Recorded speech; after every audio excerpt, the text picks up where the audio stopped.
Before we get into this episode, make sure you're subscribed to our channel. You can hit the notification button so you can get updated weekly on all of our latest content. Thank you so much for watching. And as always, tell us what you want to see next below. Holly Madison, why true crime? I've always been interested in those kinds of stories. Since I was a little girl, I grew up being obsessed with unsolved mysteries. That was always the thing I was hoping to catch on TV if my parents would let me stay up late and watch it.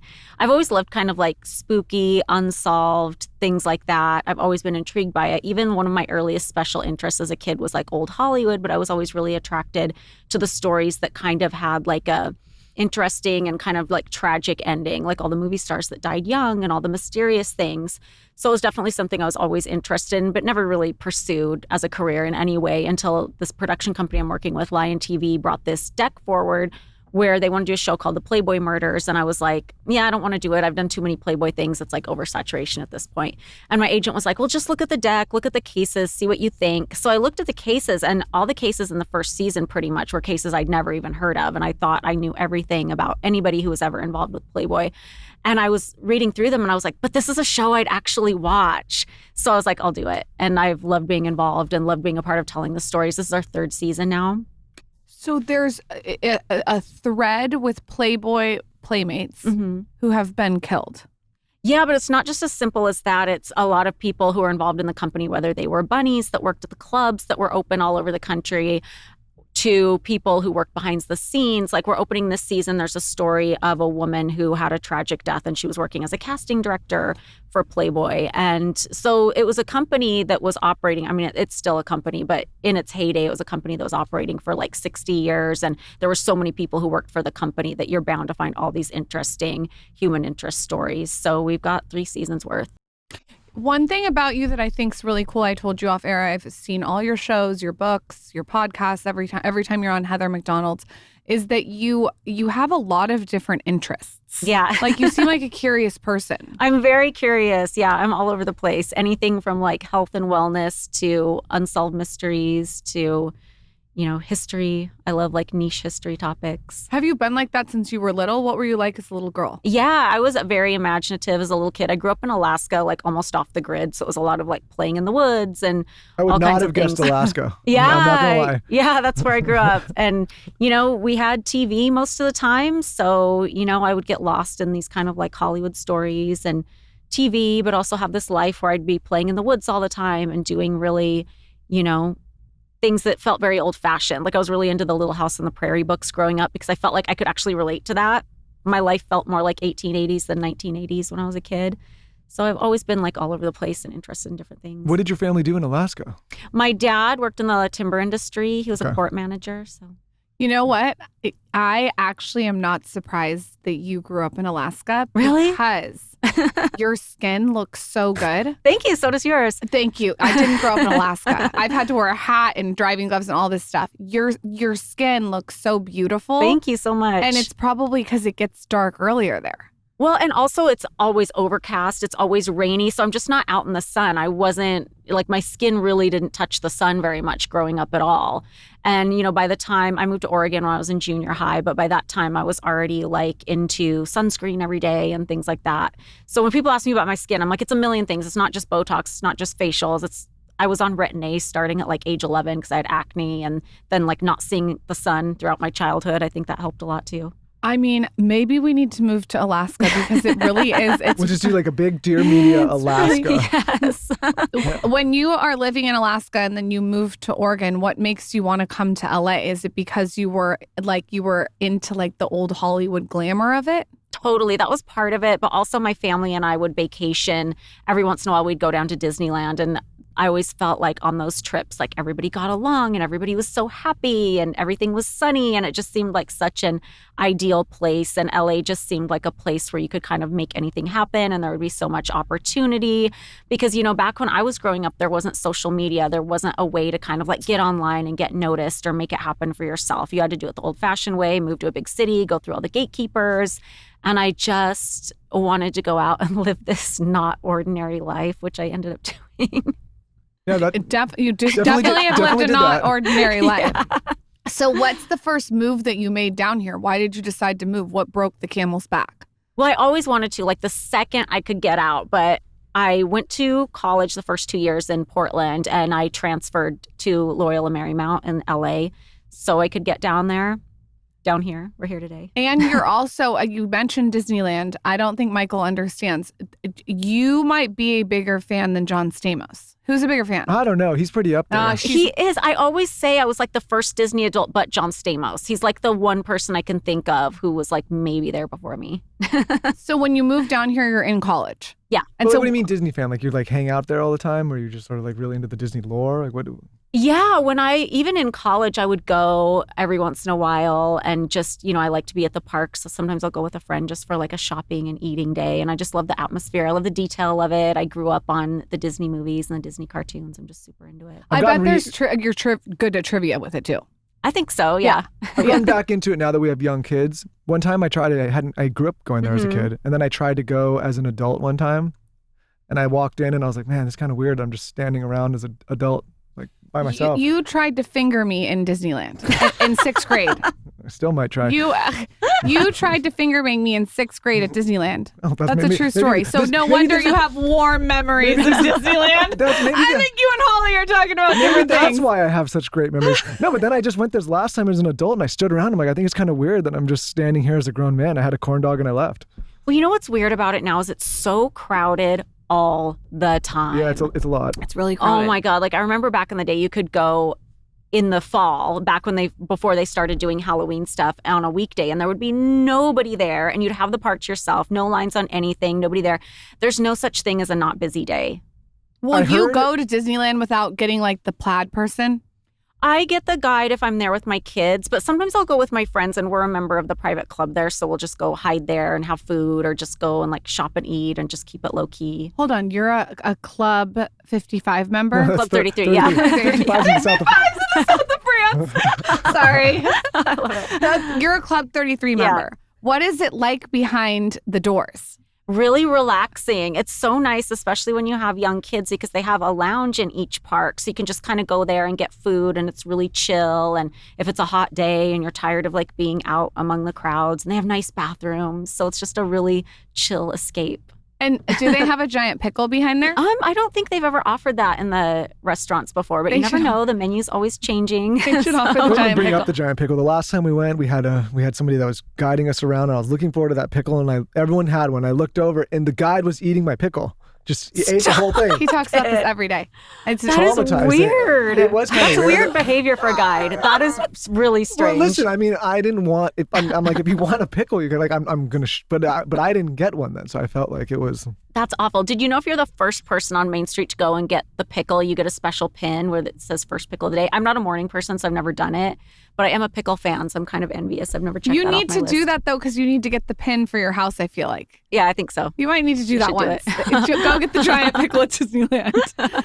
If you ever see me running through the park to get the pickle, something's gone really wrong in my life. Well, I want to know what the requirements is. This is like a tangent to get in Club 33. Don't you like have to know someone who knows someone who knows someone? What's the thing? Well, there's a really long waiting list. It does help if you have somebody who's already a member put in a good word for you. Okay. And I don't know what their criteria is, what they look for when I'm sure they do background checks and everything. And you just have to pay a big fee and then you're in if they decide you're Michael, in. you better go rub elbows. It sounds like it's a nice place to bring the I'm kids. gonna call Stamos up. So while you're in college and going to Disneyland, at what point does everything happen with Playboy? Did you get approached? Did someone walk up to you? Was it something you sought out? Well, I was working for Hawaiian Tropic as well, and I was at one of the Hawaiian Tropic events, and Hugh Hefner's doctor came to that, and he said to the organizer, I want to invite all these girls to the next Playboy party. And I was really excited because back then the Playboy parties were like the coolest parties in town. And I worked at the Hooters in Santa Monica that they used to have back then. It's closed now. And some of the girls there were like lucky enough to get to go, but it was like such a exclusive thing back then that I was so excited to go to the parties. And I was a fan of, Playboy and, some of the Playmates who were famous in the 90s. So I'd always wanted to be a part of the brand. So I was super excited to go. And then I got invited to like the pool parties, which were a lot smaller and more intimate. And I got to know Hef a little bit just casually, but, I kind of thought I knew him. And I was in a place in my life where I was trying to do too much. I was in college. I was trying to keep my grades up so I could keep my scholarships, but also work so I could pay my bills and also audition. And I was like doing so many things and kind of failing at all of them. And it got to a point where I was living with a couple other people. They were telling me we weren't renewing the lease at the last minute. My credit was in the toilet. How am I going to get a place? I have nowhere to live. And some of the girls that were living with Hef had invited me out with him before. And I'd always said no because that's obviously like an entryway into like this multiple girlfriend thing he had going on. But then when I had nowhere to live, I was kind of like, maybe I should give this a try. And it just turned into something that lasted way longer and was a way bigger thing in my life than I ever thought it would be. So you were hesitant in the beginning. Oh yeah, I had no interest. Like I really liked Hef. I really thought he was cool and looked up to him and everything. And I loved the brand, but I didn't want to be part of like a multiple girlfriend thing until I was desperate. One thing I notice about you as a viewer is that you like intellectual stimulation, and you 100%. seem like, this is so weird, and I don't know if this is true, but just seems like you're the only one out of all the people I saw around him that really liked his brain. Yeah, I think so. I mean, I can't speak for everybody else and say that wasn't attractive for them as well, but I definitely, that was a huge attraction. Like I was so smart. Yeah, turned on by like how much he knew and how much he'd accomplished and how capable he was and how creative he was. Like those were all very attractive things to me for sure. So when does the show come around? How long have you been living there? I'd been living there about 4 years when the show came around, and it really changed everything. I was scared to do it at first. I had always wanted to be on camera as like a TV host or an actor or a model or something like that. I'd never wanted to be famous for my personal life. And I was in this situation that I was in it 100%, but I was also kind of embarrassed about it. And there were a lot of things I hated about it. And I just didn't want to live that publicly, but I kind of felt like I had no choice but to do it unless I wanted to be kicked out on the street and start my life all over. So I thought, well, I'll give this a try. And I was very hesitant. The first couple of seasons, I wasn't very open on camera. I didn't participate as much as the other girls, but I really got to a place where I felt like I could make the show work for me. And I felt like it brought me more opportunities and allowed me to be able to do more things in a situation that had a lot of restrictions on it. Like Hef loved the show and how, much it added to his life and how much it promoted his brand. So he was able to let me do more things than he would have let me do earlier in the relationship. So I saw that worked for me, and I really got into that. When you look back on the show, when I look back on the show, you were the star. At what point do you know you're I didn't feel like I was. That's what I was. I kind of felt like you, at the time, you might not have known that, but like looking back, when I was watching, you were the star. What point did you realize you were the star? Oh, I never felt like I was on it at all. Like the entire time? No, like by far, like Kendra was the most popular one at the time. Like I never felt like I was. And I was always, because of my relationship with Hef, he was a lot more protective of me and wouldn't let me do as much as the other girls. So as far as like ancillary things like club appearances or going and doing a guest spot on this show or that show, I was allowed to do the least. What do you mean by that? Like, is from an outside perspective, you had to behave differently than the other two at the time, or you weren't allowed to do the same things? She was his main girlfriend. He seems like he's protective over you. Yeah, very possessive and wouldn't let me do different things. Like I really wanted to do the first season of Celebrity Apprentice, and he wouldn't let me do that. Like that would have been good. Yeah, like I couldn't go and do these outside things. So that sucked. But it was just because he wanted you to him. Like he was very controlling and very possessive and didn't want me away from the house. But the other two were allowed to.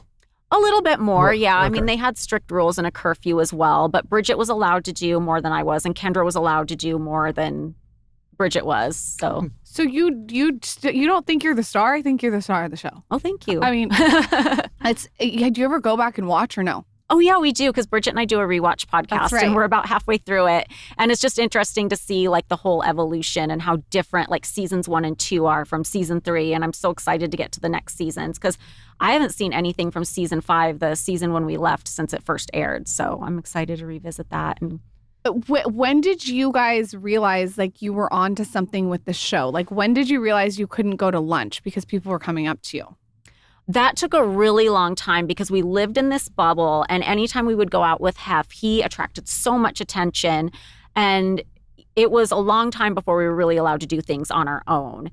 And we would get that attention from the show, but it would take a couple seasons of the show being a hit before I felt like the general public really knew our names individually. So it wasn't really until season 3 that I started to feel like, oh, maybe we could get like a little extra opportunity here. Or, oh, people really know my name, or, oh, I really can't go here. But I was living in so much of a bubble that I wasn't really going out by myself doing things too much. It just kind of felt like the same fuss that had always happened around Hef was still happening. It's just now some of the people knew our names. I think too, as a viewer, when I was watching, there was something like so sparkly and glamorous about it. I think that's what everybody loved about the show. I don't know if it would work like right now today, but there was something about that you were like, oh my God, this is so amazing. They're letting you behind the gates. You guys are so beautiful. You're seeing inside your room. Like, it was very voyeuristic, I remember. Totally. A show like that would definitely not work today because it was a show about a lifestyle, and you can see everybody's lifestyle on Instagram now. But this was before social media. So it was really intriguing, and everything on the show was colorful and oversaturated, and costumes and outfits and parties. And it was just like eye candy the whole time. What were the things that weren't glamorous behind the scenes that maybe weren't shown?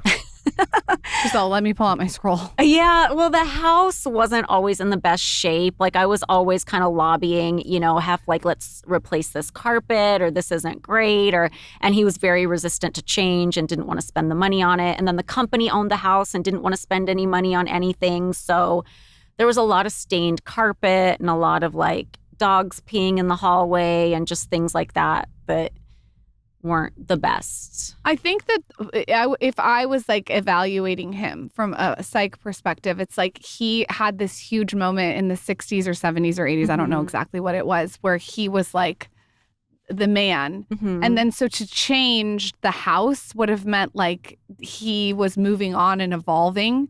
Yeah, I think so. Do you know what I'm saying? Like, he was like holding on to it. Yeah, he was really a creature of habit and loved routine and didn't like change.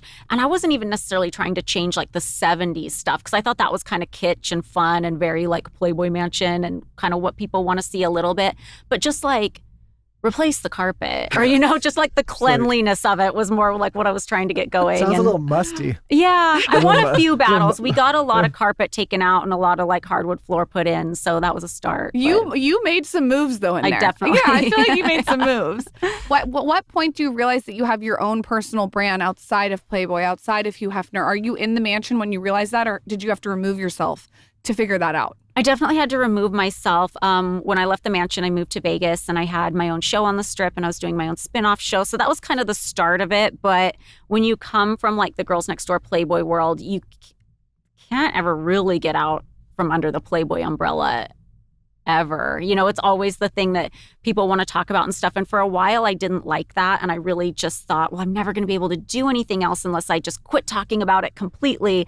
But then I realized that doesn't serve anybody. It's part of my life, and I want to be able to claim the good parts of it too, as well as talk about the bad parts. So in hindsight, I'm just kind of like embracing it all. Is it mostly good memories? Because, we've had different people that have had a similar experience to you in that place on the show, and it kind of varies person to person. Yeah, it's funny. Some people say they loved Kendra was it. on, and she looks fondly. And then Crystal was on, and she doesn't look fondly. Not so it's like fondly. everyone has different perspective. It's interesting. It's so interesting because all the women who went through there had such different experiences, even as girlfriends. But you look at like playmates who came through. Like, if you were a playmate in the 90s, like Hef was married. He wasn't trying to sleep with anybody. This was like pre-Viagra.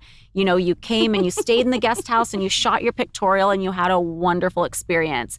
So women who had that experience get really offended when I come out and tell my experience, because they want to come out and be like, well, no, my Playboy experience was great. And I'm sure it was, but that doesn't take away that mine wasn't. But to answer your question, I feel like, unfortunately, mine is a lot more bad memories, especially when I think of the first 4 years I lived there. It was just a hellhole. It was like none of the girls got along. It was super toxic. There was nothing fun about it, really. And then when the show came along, things changed and got a lot more positive. But what I like about doing the podcast with Bridget is it allows me to go back and like reclaim the good memories, because I came out of the mansion, I wrote my book, I talked about the side of living there that people didn't know and didn't get to see on TV.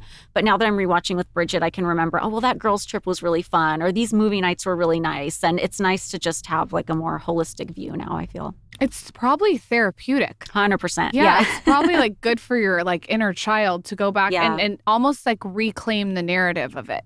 What was the final straw when you said you were done? Did you book your show before did you book your show in Vegas before you left the mansion? No, I had nothing. So it was like a big risk. Like I didn't know. Like obviously I was coming off of a hit show, but I didn't know that I would land anywhere. Like I hadn't been outside this bubble in so long.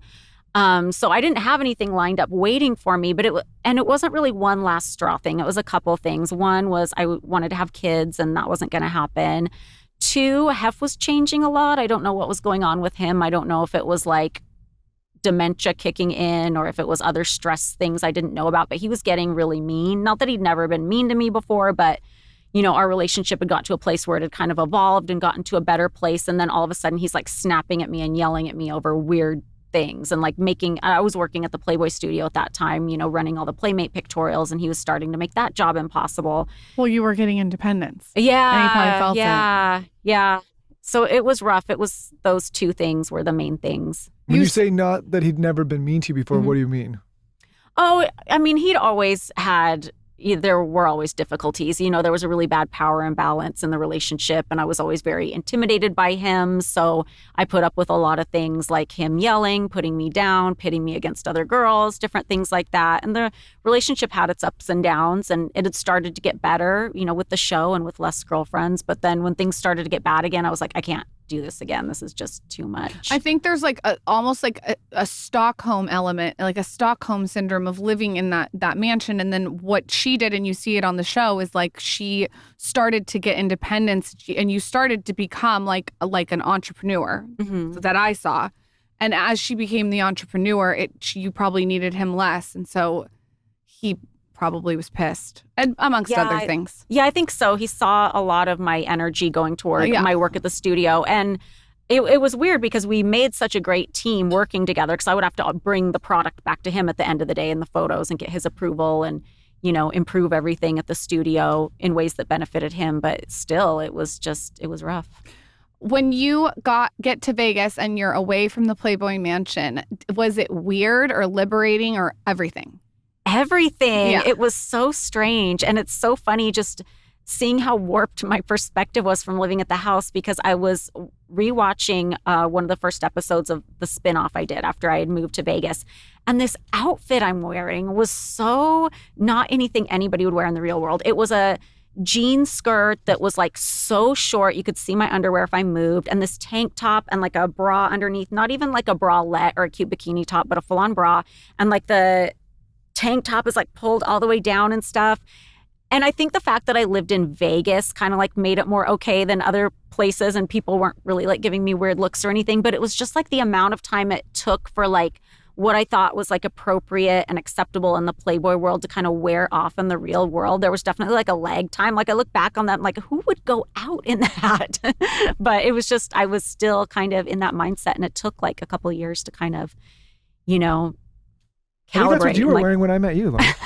I was inspired by the girls next door. Yeah. I definitely took a lot of outfit inspiration from you guys. I think I used to go to Victoria's Secret and buy lingerie, and then I would wear the lingerie out to the club all the time. Oh my God. So that's, you're like, who would do that? You're looking at her. It's her. It was me. I used to be blonde too. I'll have to show my book. You can see I'm blonde over there. I used to be very blonde.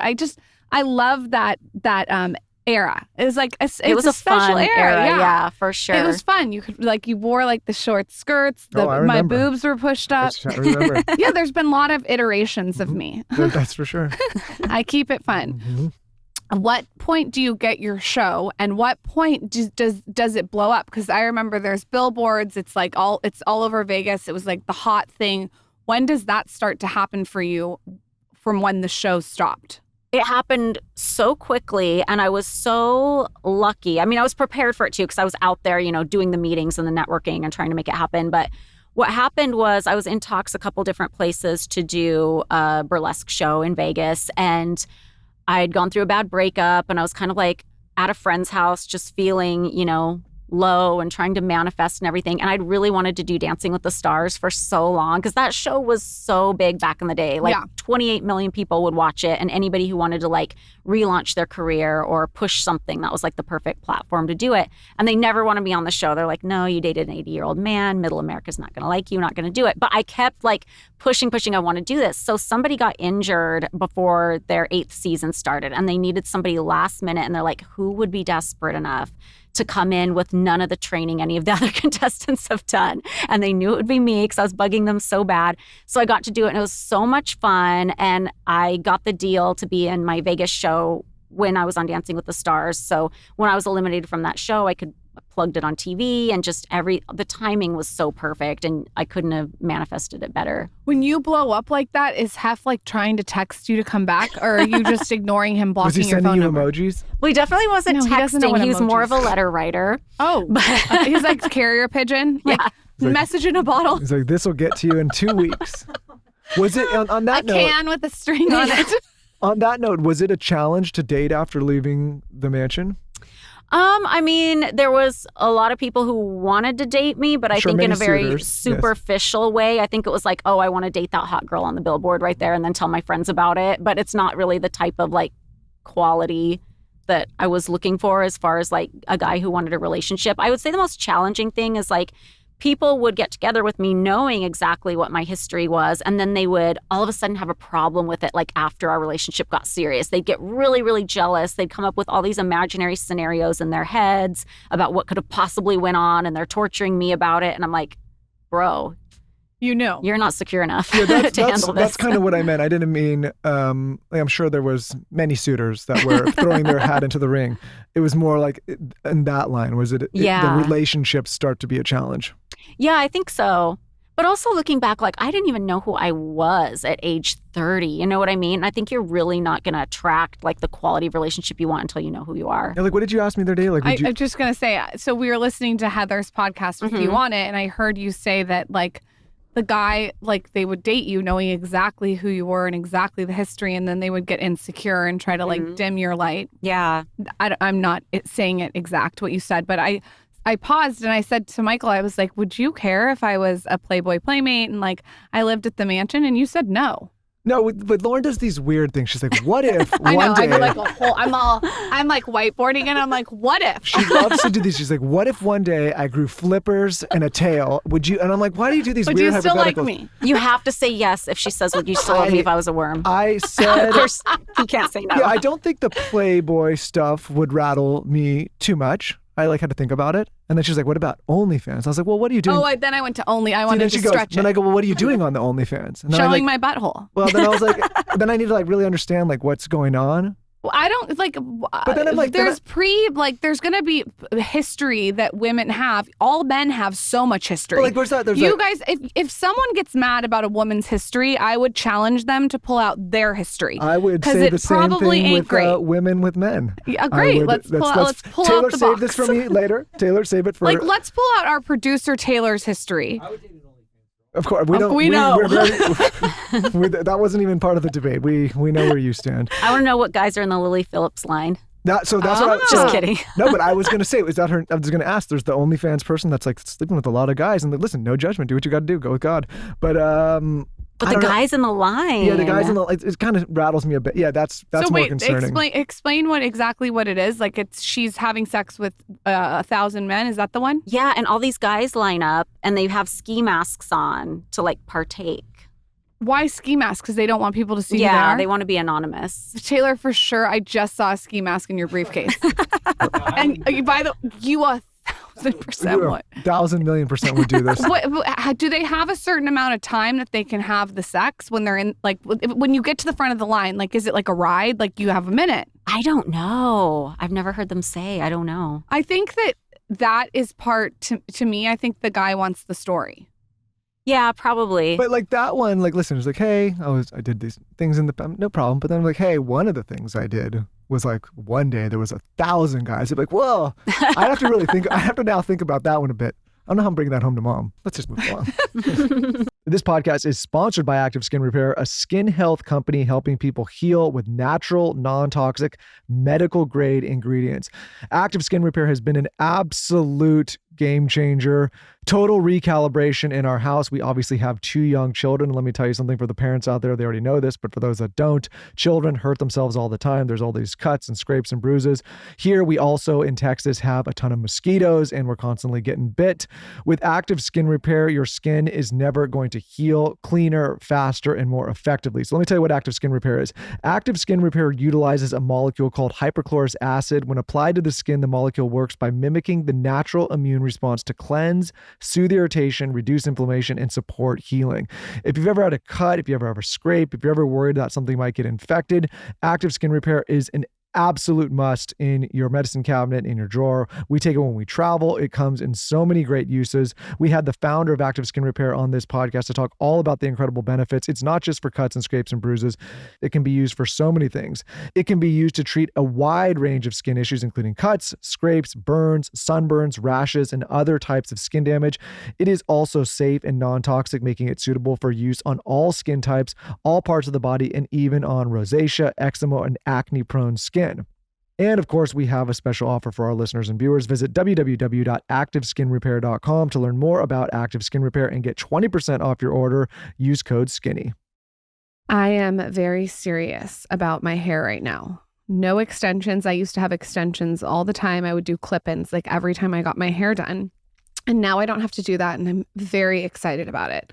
I attribute this to scalp massage. I've done a lot of micro needling of the scalp.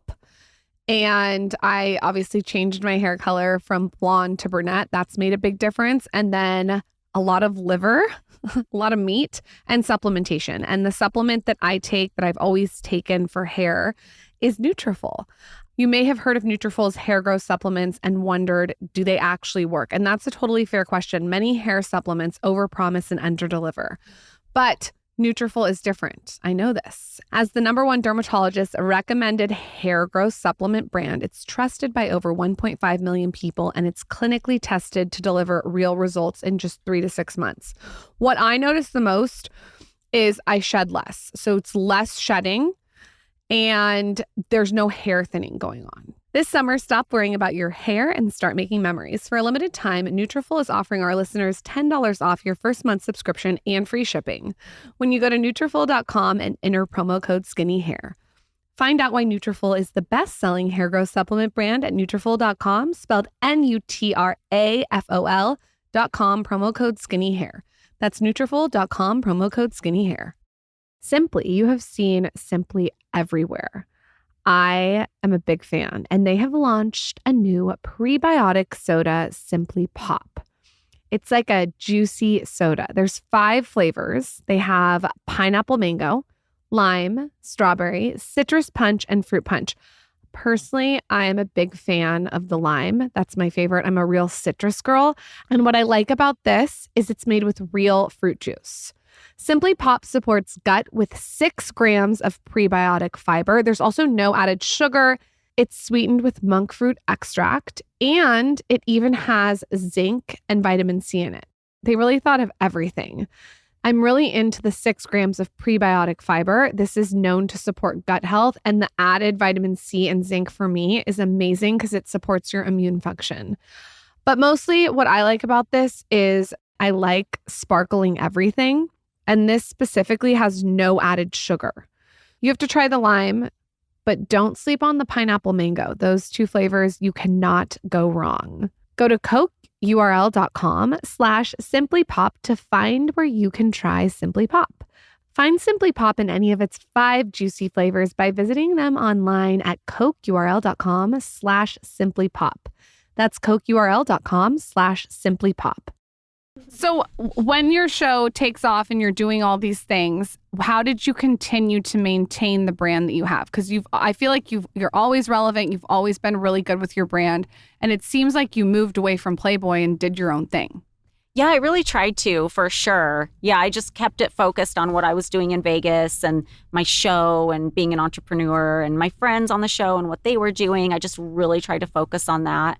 And sometimes on my show, like Playboy storylines would come up because it was the same, it was the same network. So it was the same kind of people who would work together and the same executive producer. But I tried to get away from it as much as possible. And when did you write your book and all of this? Not until 2015. So my TV shows were done. I'd had my first child and just finally felt ready to talk about it because I'd been living this life where every day a stranger would come up to me and be like, "How's Hef? Do you miss the mansion? Da da da." And I kind of felt compelled, like I felt like their expectation was they wanted to hear something positive because maybe they were a fan of the show, maybe they missed the show. And I would always say nice things because I thought that was like the nice thing to do. But it just started to feel like living a lie after a minute and you just can't do it anymore. And I'm like, why am I kind of saddled with this expectation to like keep up this myth of what the relationship was when it wasn't that? And it wasn't something I would ever advise anybody else on getting into something similar. Also, don't you think when you become a mother, you just really start not to give a shit? Yeah. There's something 100%. about it that you're just like me, hate me, I like know. this is what I am. Yeah. There's something that like happens Totally. where you're just kind of like done with the bullshit. 100%. How has it been being a mother? Like what? I love it. I know it's like, I feel like it's such a fun chapter for you. What has that been like? It seems like you're very close with your daughter. Yeah, totally. Yeah, I just focus on trying to make the best memories I can for my kids and create those moments and, come up with super fun things to do, things I would have loved to do at that age and, stay present, keep them off their iPads. You have to write another book so I can be updated on all this. We need another book from you. I'm serious. That would be a good one. So, and when did you decide to do the Playboy show? That's the rewatch show with Bridget, and why? Oh, we did that we started that 2 years ago. And I was on YouTube. I started YouTube during the pandemic and people wanted me to react to episodes of Girls Next Door. So I did a couple of those. And as I watched them, I would think of so many things. And I would text Bridget like, "Do you remember this? Do you remember what happened in this scene? What was going on in this scene? Oh my God, I just remembered this. And this was so crazy." And I'm sending her like these psycho long voice notes. She was probably like, "Bitch, shut up." And I was like, this should just be a podcast, us going back and forth on this. And has it been a hit with the fans? Yeah, 100%. And we're having so much fun with it. And so then why add another podcast on top of this? Because they sent you something like, is this like another thing on top of what you're doing? Oh, the TV show? Yeah. Yeah. I always wanted to go back to TV in some capacity and to be offered a show that's one that I would actually watch was so exciting to me. So I'm really happy to be doing that. It's our third season of Playboy Murders. And then I have my second season of Lethally Blonde coming out after that, which is my other true crime show that's not Playboy specific. So you're busy. Yeah. As an entrepreneur, you're busy. What's a day in your life? Every day is very different. It kind of depends. I'm divorced, so I have joint custody. So if I'm with my kids, I try to do nothing else but be with my kids. Like I'll fit stuff in when they're at school. Maybe I'll do like a podcast recording day when they're in school. And then days I don't have my kids, I'm usually just at home trying to get as much work done as possible, or I'm filming the show, or I'm out doing press. And what is your like vibe on social media? How do you show up on social media? Are you someone that checks in every day? Is it like, do you have like a content plan? What do you do there? I don't have a content plan. I used to back before I had as much stuff going on with the podcast and the TV shows.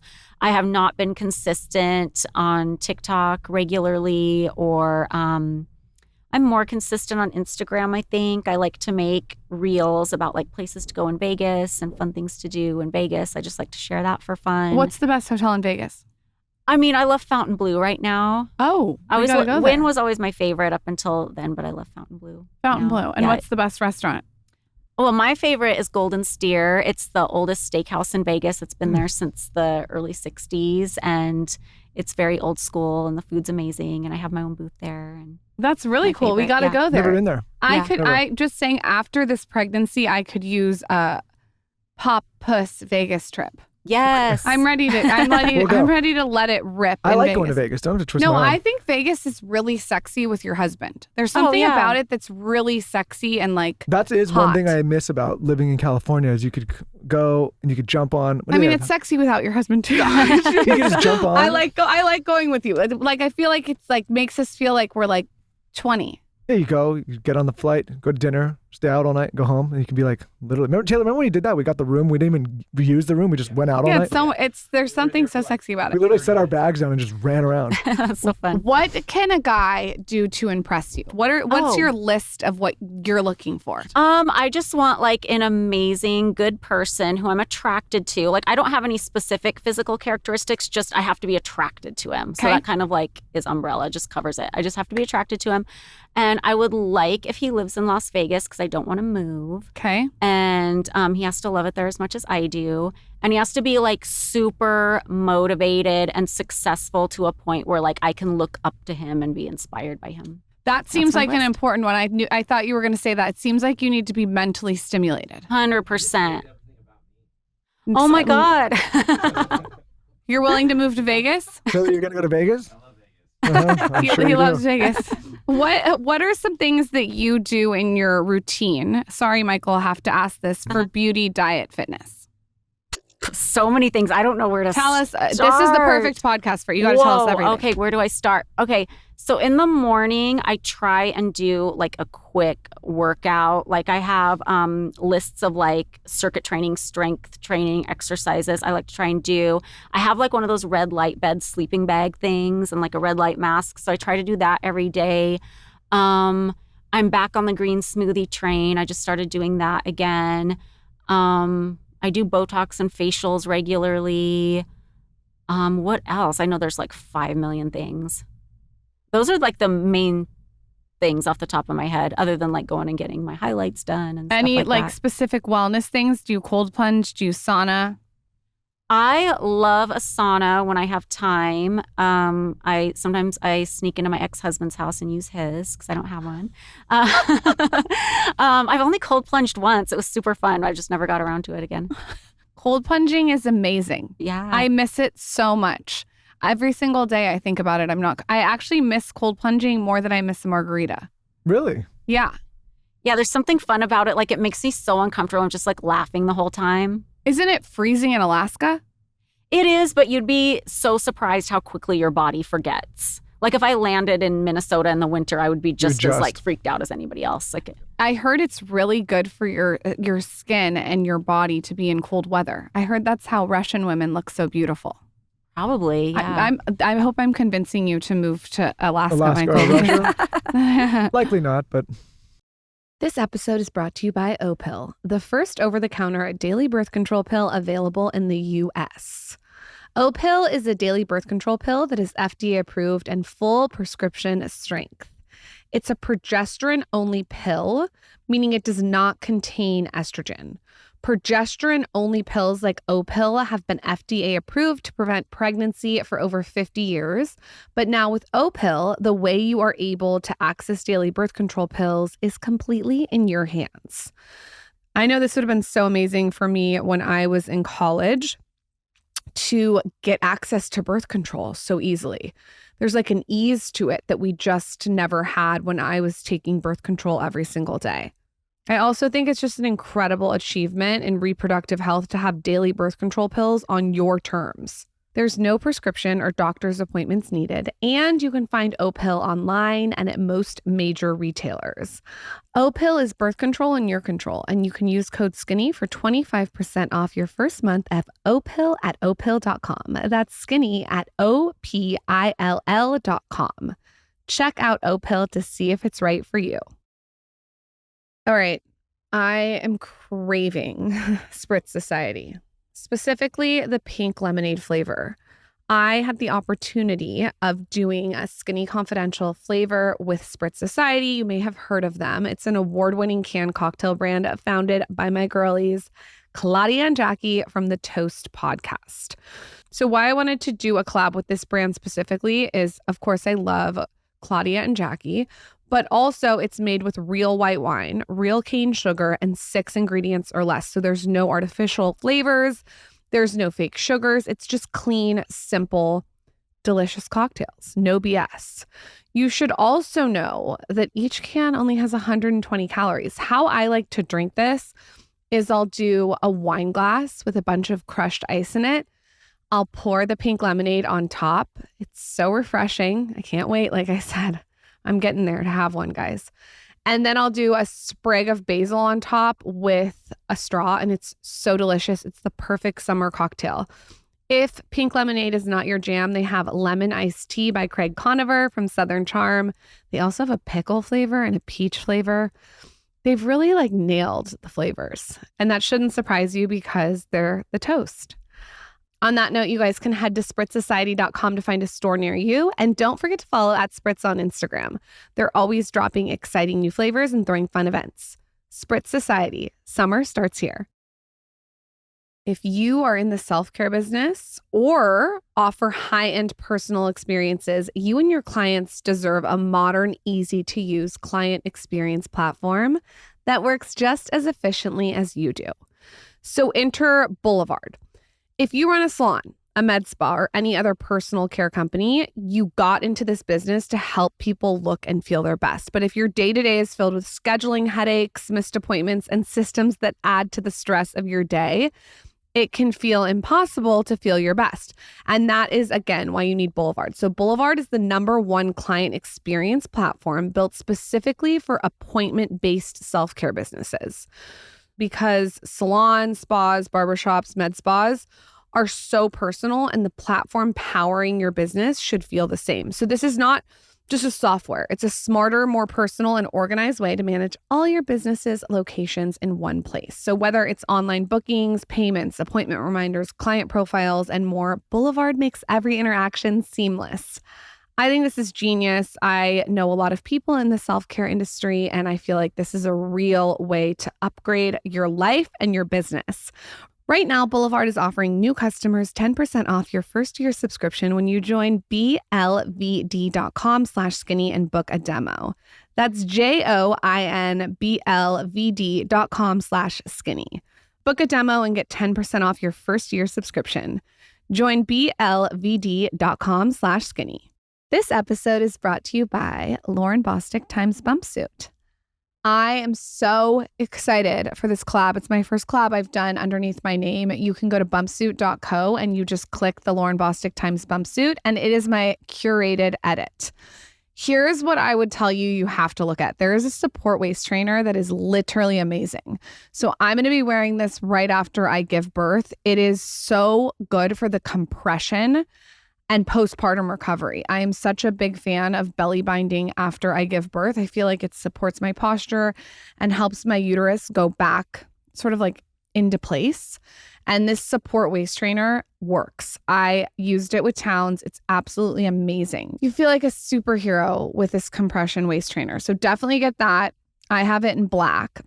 It's also on my page. And then whether you're pregnant or not, they have the best of the best jumpsuits. I've been wearing them with all 3 of my pregnancies. The one that I would recommend is in my curated edit. It's the unitard. It's true to size. It's flattering. It's chic. It's elevated. It's amazing. It looks good with a jean jacket. It looks good with a leather jacket. It looks good alone. It's such a good one to have for working out, or if you're a mom or postpartum, or if you're pregnant. This is a brand that I've wanted to collab with for probably 5 years. So go on and shop my 2 edits. There's kits with Skinny Confidential product in it, and then shop that waist trainer. And I'm telling you, grab the jumpsuit. You will not be sorry. You can go to bumpsuit.co and use code skinny for 15% off. That's bumpsuit.co, code skinny for 15% off. What's something that you're doing this year that's unapologetically for you? Damn. I don't know. I feel like I'm always doing stuff that's unapologetically for myself. Just if I'm not focused on my kids, I'm carving out just whatever I can do. Traveling? Are you doing a lot of press? Are you out of Vegas a lot? What are the things that you do? I think honestly, one selfish thing is trying to be in Vegas more, because there's a lot of things trying to pull me other places, but I just like being home. What's a rumor? This is from our team. What's a rumor or misconception that you would love to put to rest once and for all? I don't know about putting anything to rest, but one of my favorite crazy rumors is that I'm trans and not telling anybody. You're not trans. No, because I would tell everybody. But the funny thing was the person. Where does anyone even get this? The person who came up with that rumor were she has an Adam's apple, so she's trans. I'm this is just my neck. Like, this is just how it's always looked. But I think the funny thing is like everybody's seen me totally naked to the vag from day one. So you'd think I'd have all those surgeries and not do the Adam's apple? Like, that would make no sense.